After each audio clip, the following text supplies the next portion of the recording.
안녕하세요. 연세빛 가정의학과 의원 원장, 그리고 이제는 빛 네트워크 대표 이창엽입니다. 오늘은 포스트 코로나 신드롬, 즉 코로나를 앓고 난 이후에 후유증 앓고 있는 분들 많이 있으시죠? 그 치료에 대해서 좀 설명을 드리고자 합니다. 주변에 이제 코로나 안 걸렸던 분을 찾는 것이 더 빠를 수도 있어요. 많은 분들이 코로나 확진됐다가 지금 자가격리 중인 분도 있으실 거고, 또 격리 해제되신 분들이 계실 건데요. 우리 병원에서 검사 건수 그리고 확진자들이 나오는 건수가 정말 급감하고 있습니다. 정말 좋은 현상이라고 저는 생각을 하고요. 그만큼 코로나가 이제 정점을 찍고 내려오는 긍정적인 뉴스가 아닌가 생각을 합니다. 그런데 코로나를 앓고 났던 분들이 아직도 증상은 남아있어요 라고 말씀하시는 분들이 많이 계십니다. 그래서 그 증상 관리와 코로나 치료 후 관리에 대해서 좀 알려드리고자 오늘 영상을 준비해봤습니다.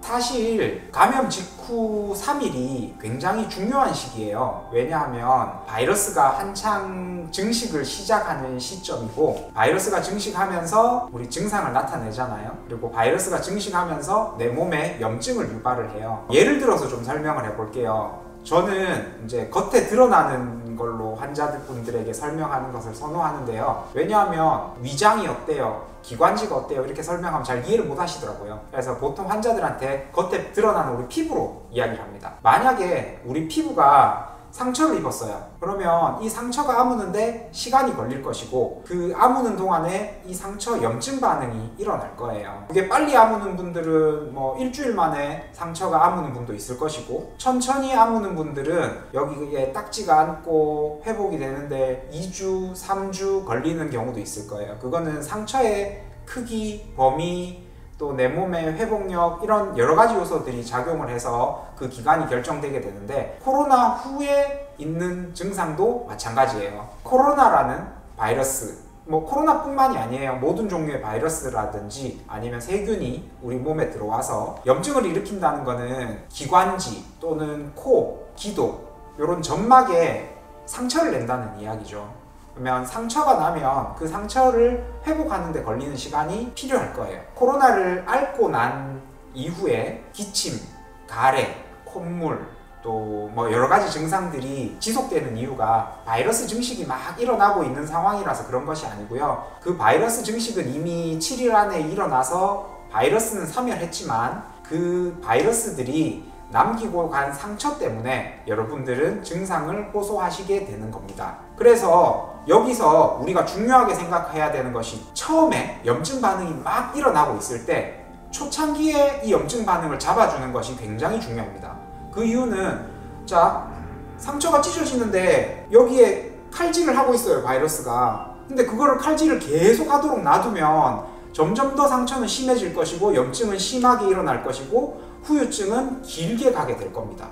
그렇기 때문에 바이러스가 상처 내는 거를 잡아줘야 되겠죠. 그리고 1차 방어벽을 처음부터 강화시켜주고 염증을 억제하는 치료를 해줘야 될 거예요. 이게 코로나 확진 3일 이내에 골든타임 안에 해줘야 되는 치료예요.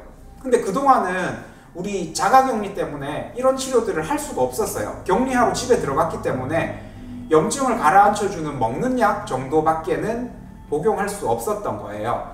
그런데 지금 4월 4일부터 의원급에서 대면 진료 가능한 병원들 신청을 받아서 대면 진료를 받고 있어요. 우리 병원도 대면 진료 가능한 병원으로 신청을 했고요. 코로나 확진되신 분이 이 골든타임을 놓치시지 않을 수 있도록 대면 진료, 수액 치료, 면역 치료 받으실 수 있도록 준비를 하고 있는 과정에 있습니다. 자, 그러면 어떤 치료를 해야 될 것인가에 대해서 좀 알아볼게요. 첫 번째, 항염증에 대해서 이야기를 해볼게요. 제가 앞에서 총론처럼 왜 염증 반응을 억제해야 되는지에 대해서 설명을 드렸어요. 물론 소염 진통제 사용이 도움이 될 겁니다. 그리고 스테로이드 제제가 항염증에는 도움이 됩니다. 근데 지금은 스테로이드를 사용하기 좀 애매한 상황이에요. 왜냐하면 스테로이드라는 것은 항염증이라는 키워드에는 맞지만 항바이러스라는 키워드에는 방해가 돼요. 예를 들어서 설명을 해볼게요.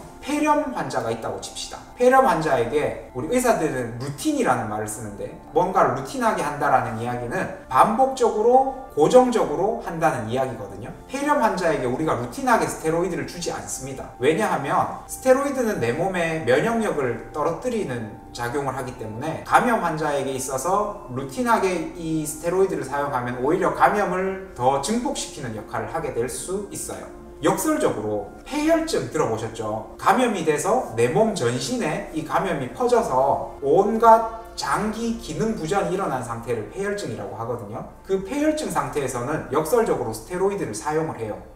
감염 때문에 세균, 바이러스가 있을 때 이 스테로이드를 쓰면 안 된다고 이야기를 했는데 폐혈증에서는 왜 스테로이드를 쓸까? 무엇이 더 우선이 되는지에 대한 이 이득과 손해를 따져봐서 폐혈증이 있을 때는 염증을 일단 억누르는 것이 중요하다고 생각을 하기 때문에 스테로이드를 사용을 하게 되는 겁니다. 사실 기전은 그렇고요. 결과적으로 봤을 때는 우리 논문을 근거로 들죠. 폐혈증 환자에서 그간 경험을 통해서 스테로이드를 썼을 때와 안 썼을 때 어느 군이 사망률이 높았나 라는 연구를 했을 때 썼을 때 사망률이 줄어든다는 연구 데이터가 있기 때문에 사용을 하는 겁니다. 즉 이론에도 맞고 실제 적용을 했을 때도 맞기 때문에 사용을 하는 거예요. 의학은 대부분 이렇습니다. 가설이 있고 그 가설을 검증하기 위해서 실험이라고 하면 조금 윤리적으로 이상하게 들릴 수 있지만 실험이 맞아요. 실험을 했을 때 사람에게 실제 리얼 필드에서 적용을 했을 때 얼마나 효과를 받냐, 그것이 입증이 돼야지 사용을 하게 됩니다. 그래서 스테로이드의 역설에 대해서 생각을 해보신다면은 지금 코로나 초창기에 루틴하게 스테로이드를 사용하는 것은 옳지 않을 거예요. 우리가 스테로이드 대신에 염증은 낮추고 오히려 면역력은 키울 수 있는 제제들이 있습니다. 물론 스테로이드만큼 항염증 작용이 강력하진 않지만 항염증 작용을 충분히 분명히 가지고 있고 NK세포 활성도 등 면역력을 올릴 수 있는 제제들이 대표적으로 라이넥이라고 불리는 태반주사, 그리고 글라이실리진 복합체라고 불리는 감초주사, 글루타민이라고 불리는 특수한 아미노산, 이런 것들이 해당이 됩니다.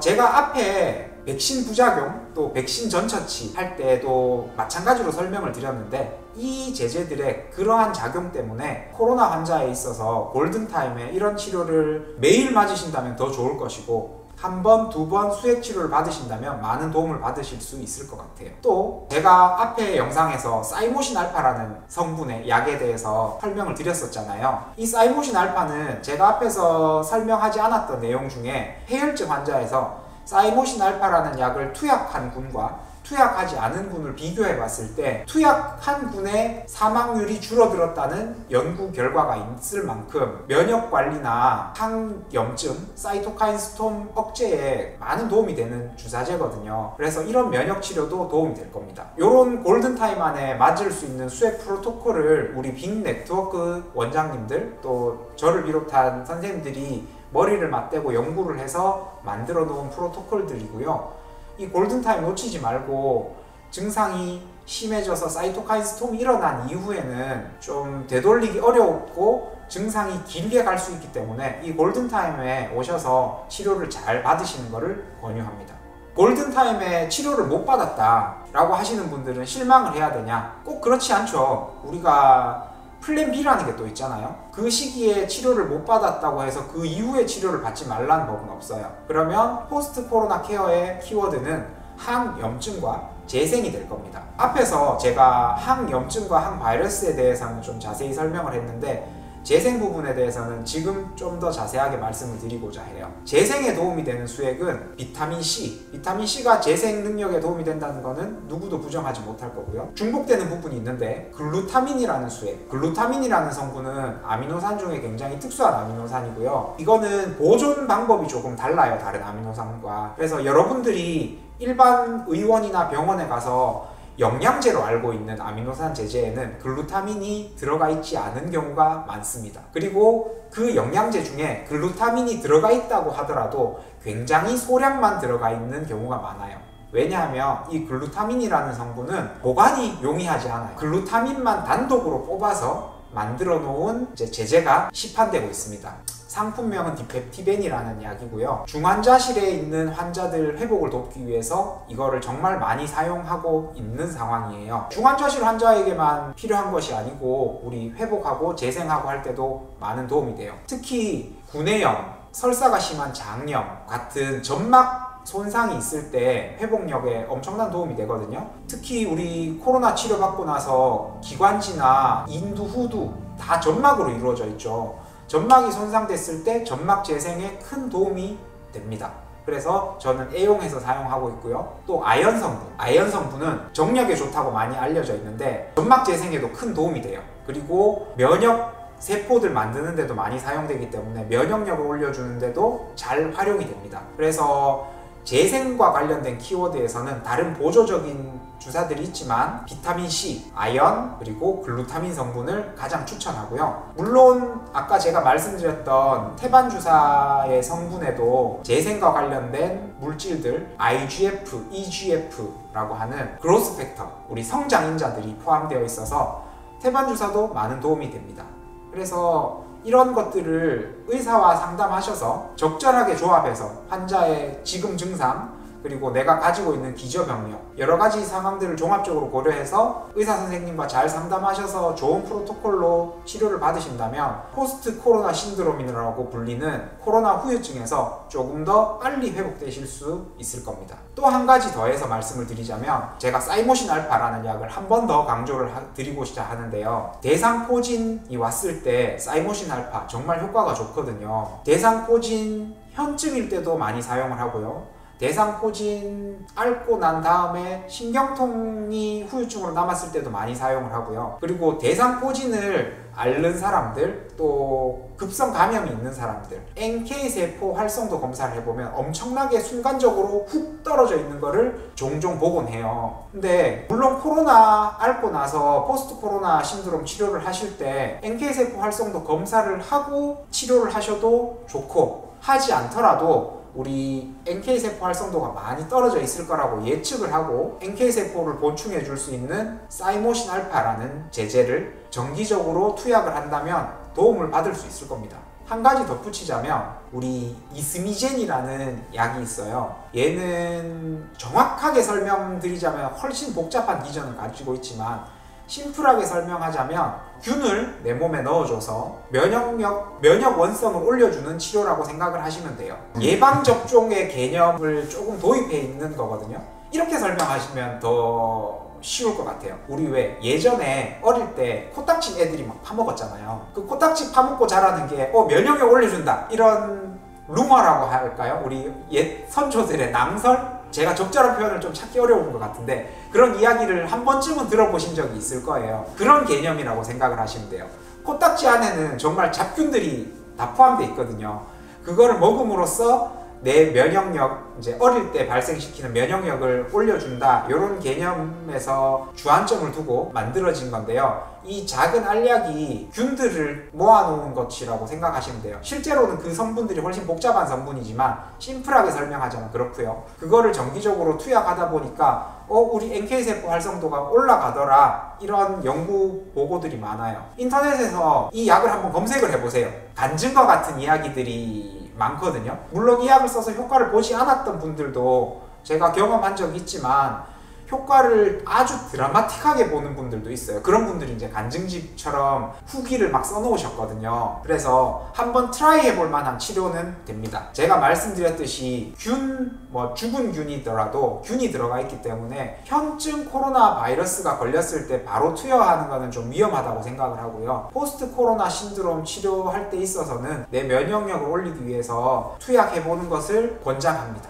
제가 최근에 임상내과라는 의사 선생님들이 보는 잡지가 있어요. 잡지에 칼럼을 하나 투고를 했어요. 투고한 주제는 코로나19 백신 예방 접종 후 이상 반응에 대한 기능의학적 접근이라는 주제로 제가 칼럼을 썼고요. 정주학회라는 학회에 가서 비슷한 내용으로 학회에서 강의도 했어요. 2월 달에 제가 강의를 했었는데 그때만 해도 이렇게까지 코로나 환자들이 폭발적으로 증가하진 않았던 시기였거든요. 그 당시에는 제가 코로나 백신 부작용 치료에 포커스를 맞춰서 강의를 했는데, 그 강의를 하면서 제가 이런 이야기를 했어요. 3월부터는 코로나 백신 치료의 시대가 아니고 실제 코로나 치료의 시대가 올 것입니다, 선생님들. 우리 항염증, 항바이러스, 재생이라는 키워드에 맞춰서 생각을 한다면 코로나 백신 부작용 환자들을 치료했던 프로토콜과 코로나 감염 환자를 치료하는 프로토콜과 코로나